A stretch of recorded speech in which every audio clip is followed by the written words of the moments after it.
Naitwa Hamisi Hassan Haji, ni diwani wa wadi ya Fuoni Kipungani, lakini pia ni mstahiki meya wa baraza la manispaa Magharibi B. Leo tulikuwa na hafla ya kuwakabidhi wananchi wangu wa Fuoni Kipungani matenki matatu ya lita 5,500 kwa kila moja, na lengo ni kutimiza ahadi ambayo nilitoa kwamba waliniambia wana changamoto ya maji. Kwa hiyo leo nimekuja kuyatimiza. Leo tarehe 1 mwezi wa 6 nimekuja kuwaletea matenki matatu kwa zoni 3 tofauti ili wapate maji safi na salama.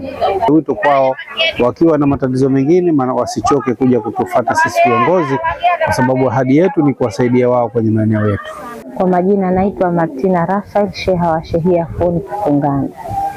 Kiukweli nimepata faraja kubwa sana kupitia mheshimiwa diwani, lakini ndio mstahiki meya wa wilaya ya Magharibi B kutuletea msaada huu wa matenki kwa wananchi wangu wa shehia yangu ya Fuoni Kipungani, sababu ilikuwa wananchi wangu ni kero kubwa sana.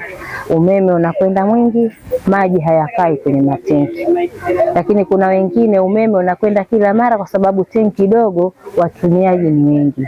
Kwa hiyo kupitia matenki haya tunashukuru sana, na imani wananchi wangu watafaidika, wamefurahi. Lakini hata na mimi katika utendaji wangu na wananchi wangu, basi unanipa rahisi sana kukaa na wananchi wangu vizuri, lakini pia kusikilizana pale mnapohitaji msaada kupitia wananchi wangu.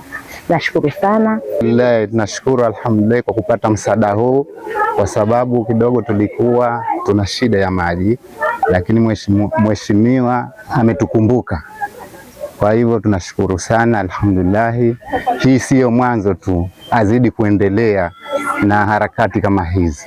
Anaitwa Mtumwa Thomas Buhabi, ni katibu wa CCM wadi ya Kipungani. Leo tulikuwa tuna hafla ndogo ambayo ya utekelezaji wa ilani ya Chama cha Mapinduzi kwa ajili ya kuwafariji wananchi wa Fuoni Kipungani kwa kuwatekelezea miradi ya maji. Kwa hiyo leo tumewakabidhi tenki. Naitwa Hamisi Haji, nakaa shehia ya Kipungani. Shukrani zangu za dhati kuondoshewa hii changamoto ya maji iliyokuwa tukabili, kwa diwani kutusikiliza maombi yetu. Kwa tunamshukuru kwa wema, Mwenyezi Mungu amjalie awe na imani hiyo hiyo ya kutusikiliza wananchi.